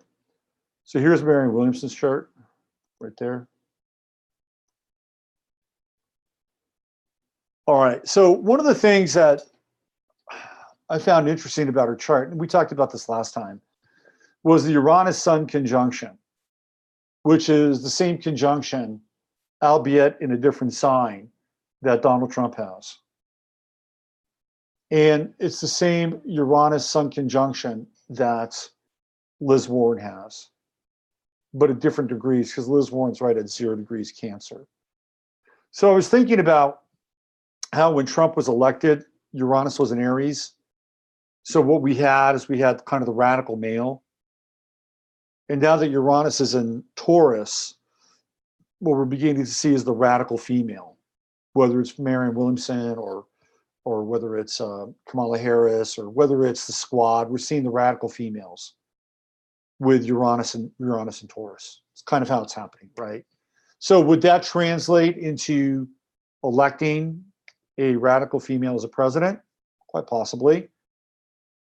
Could Marianne Williamson get elected? Well, right now, this true node is right on her sun, which is why she's getting so much shine. She will never be, well, I will say this.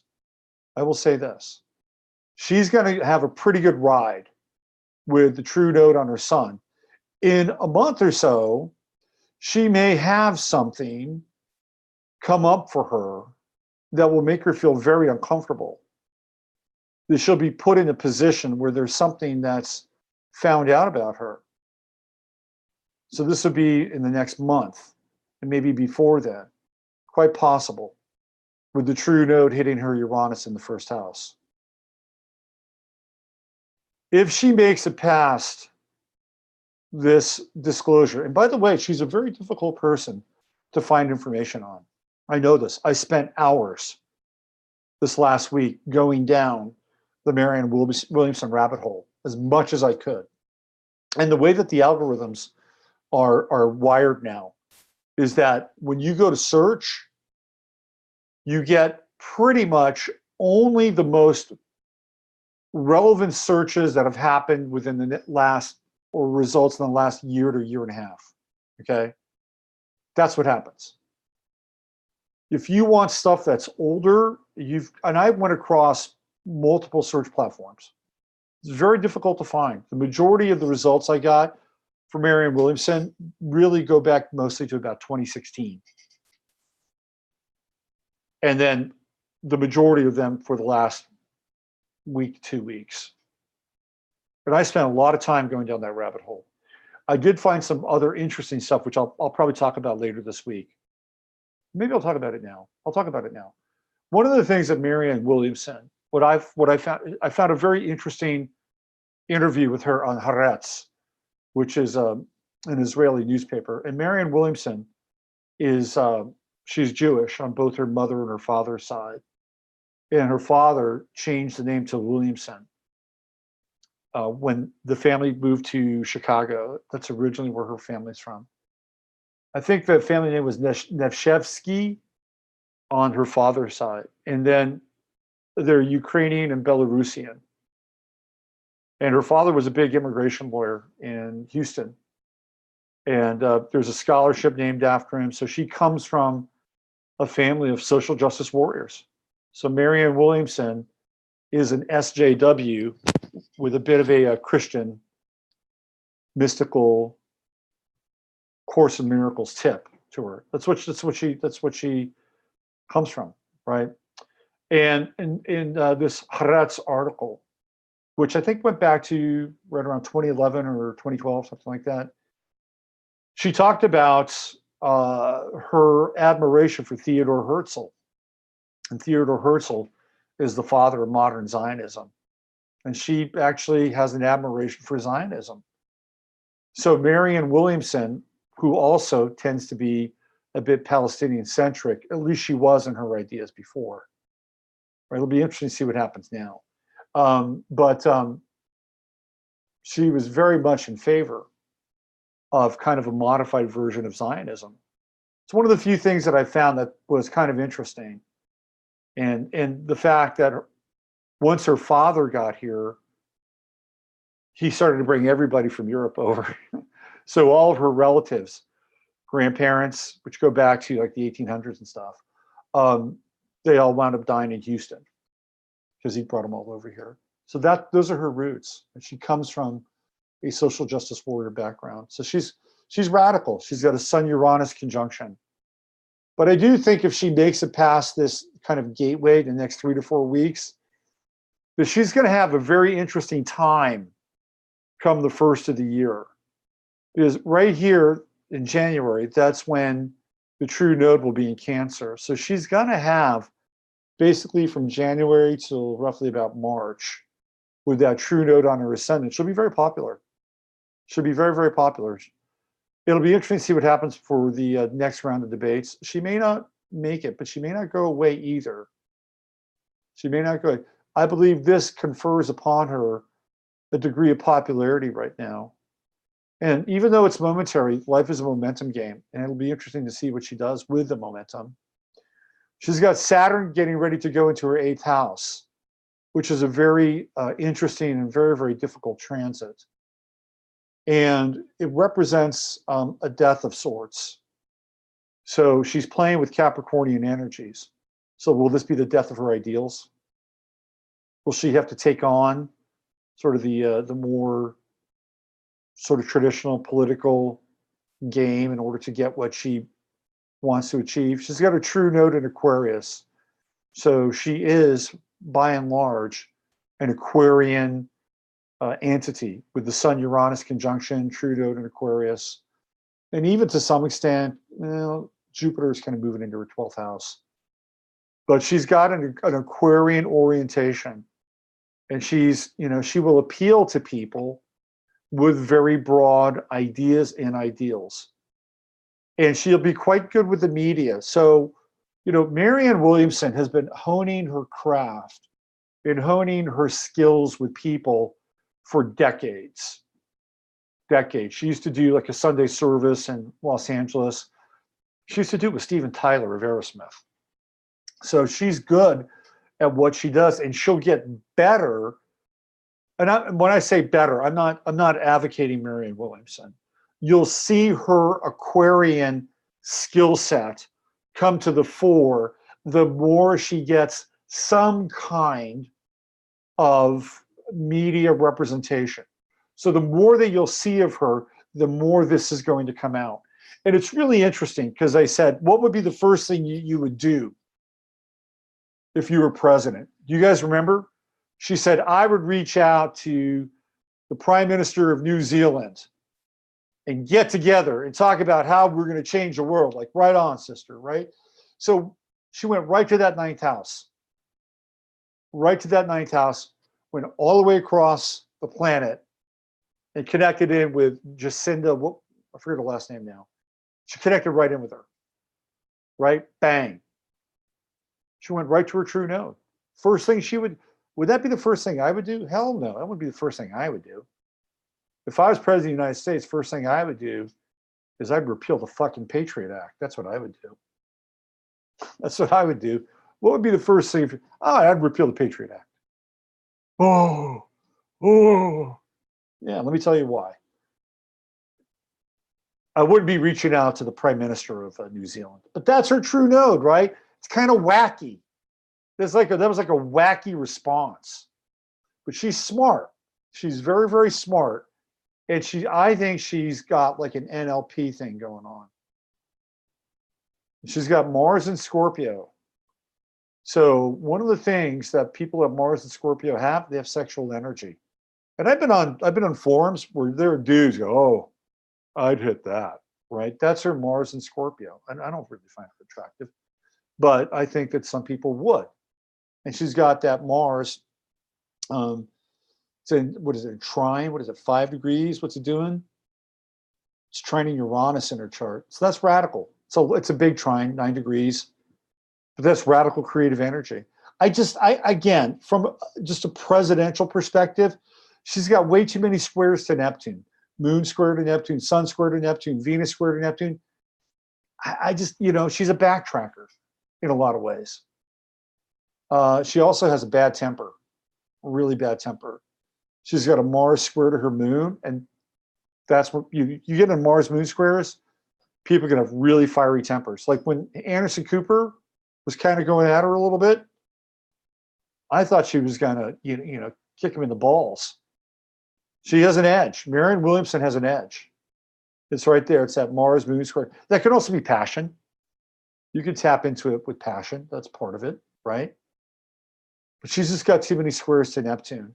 And he was talking to her about her position on meds, which I agree with, by the way. I totally agree with her position on meds.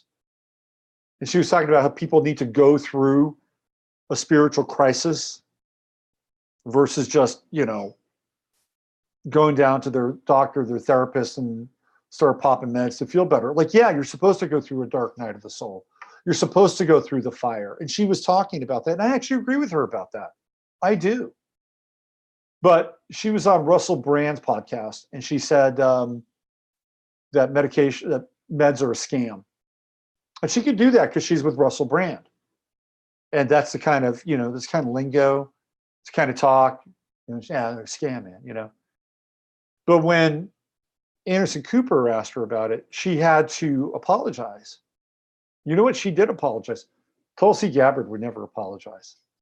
Tulsi Gabbard would never, ever apologize. By the way, Tulsi Gabbard's Aries planets are in square with Marianne Williamson's Cancer planets.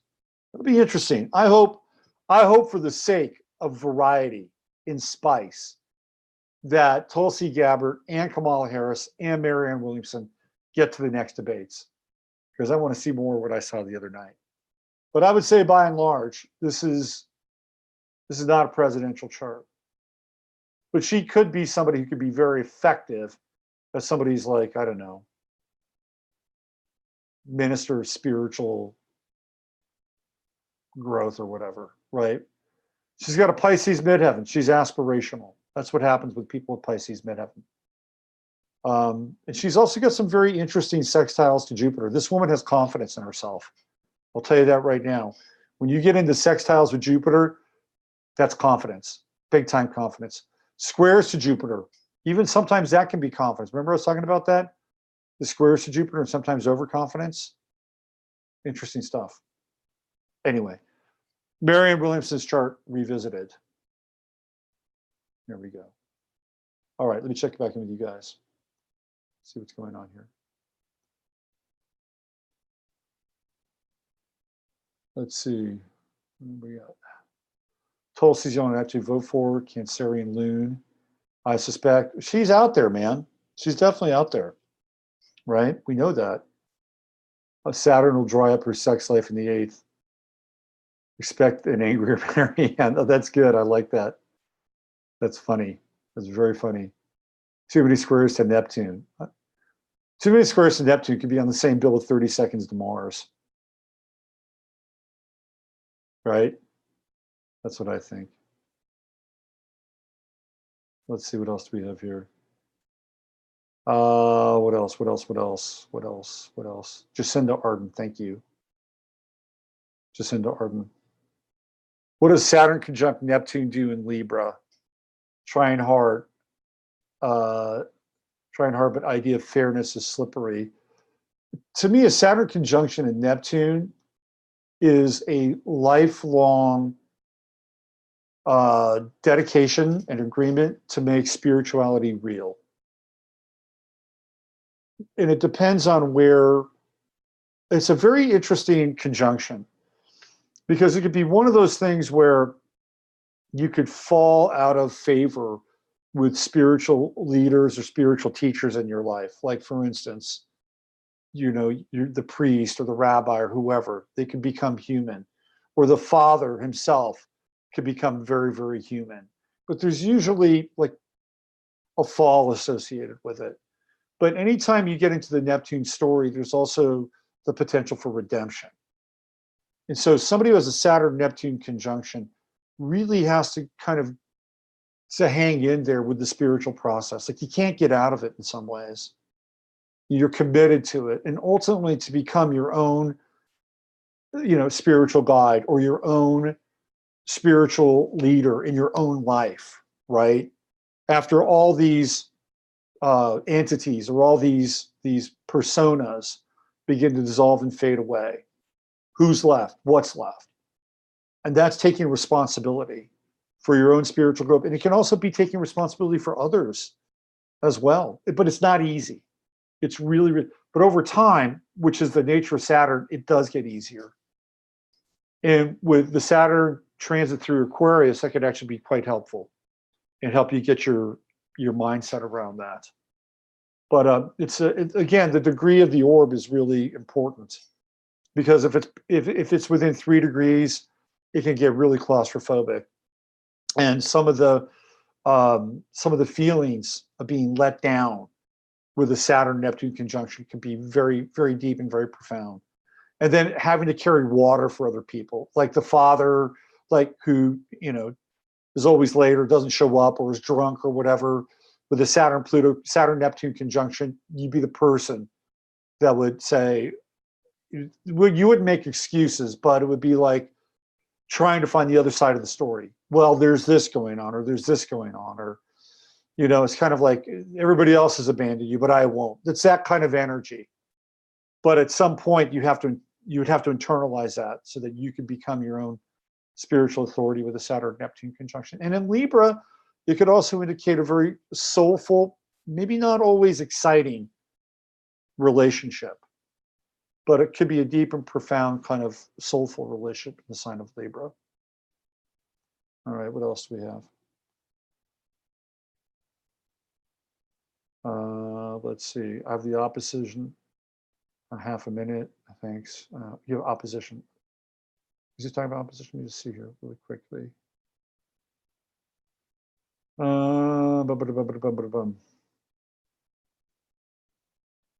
go through the notes here, some of the text in the chat room. What else we have? Opposition. Oh, the opposition.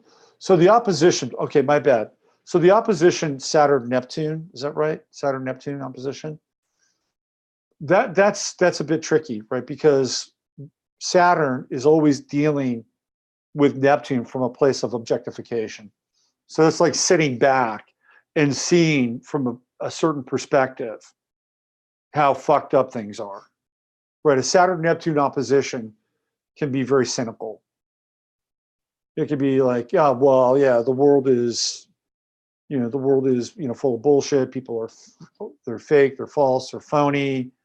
But ultimately, what you do with the oppositions, you have to bring them together in some ways, so that the sort of distant objectification of Saturn, which can be quite cynical, has to find, or should find theoretically, a goal, a spiritual goal to work for or towards, because then you engage Saturn.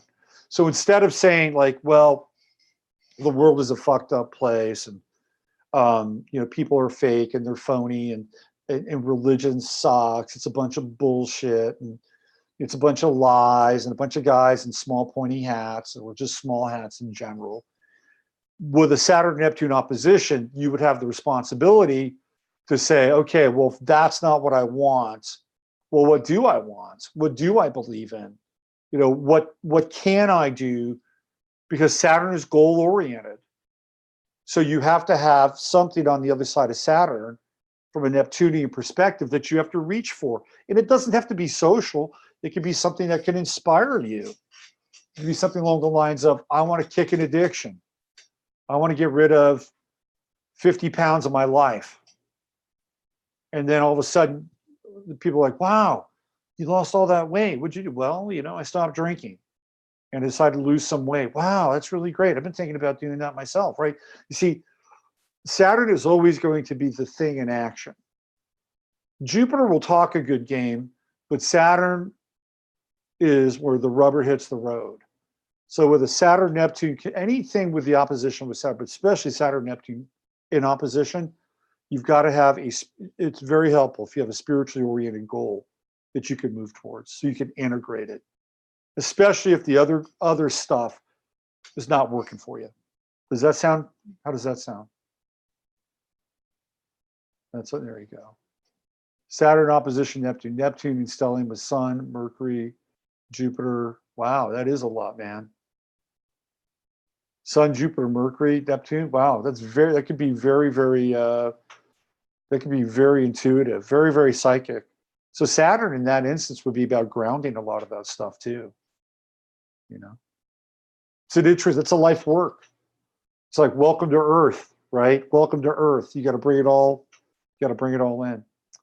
What else do we have? I have Saturn 7th, Neptune, Jupiter 1st opposing square. People have to have no idea what it is to choose one's words carefully before hitting the send key. Oh, that's funny. Everybody should do that anyway, by the way. All right. I'm out of here. It's 9:45. I think we've been jamming for what, a little over 2 hours now. A little over 2 hours. Okay, so I'm going to try to get something set up next week. It's a little bit different.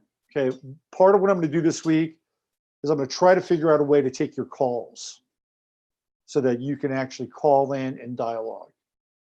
So it'll be kind of a new version. Maybe we'll do this once or twice a month. We'll try to do an actual call-in show via YouTube. How's that sound?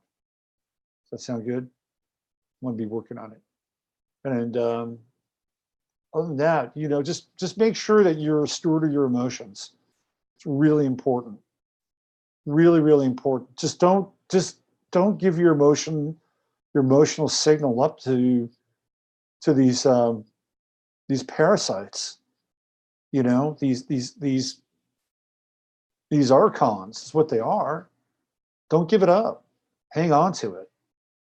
These things are precious, right? And they become the fuel for your journey. You know, treat them as such.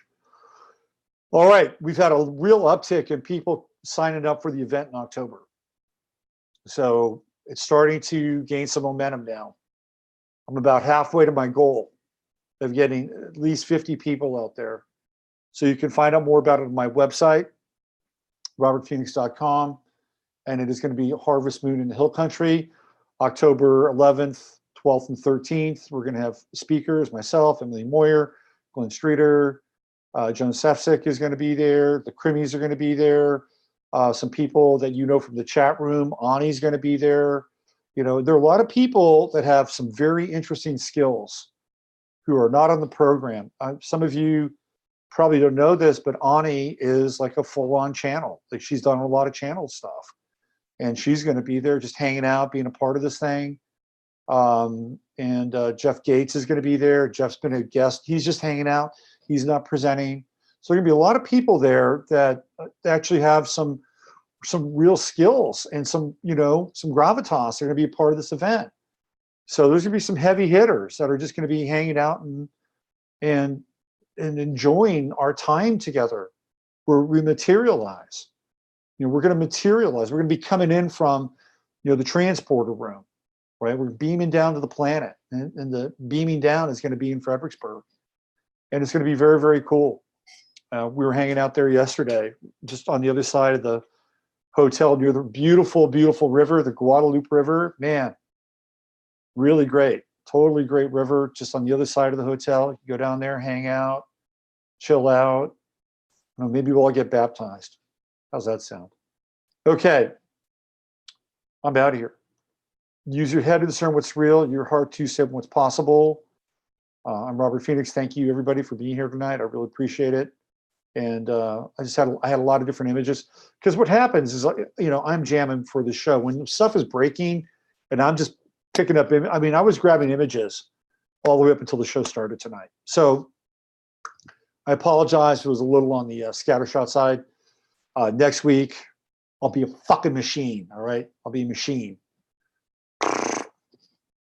Until then, have a great night. Have a great day. Thank you all for being here, and I'll see you on Tuesday. Oh, check in with me tomorrow, Clyde Lewis, over on Ground Zero.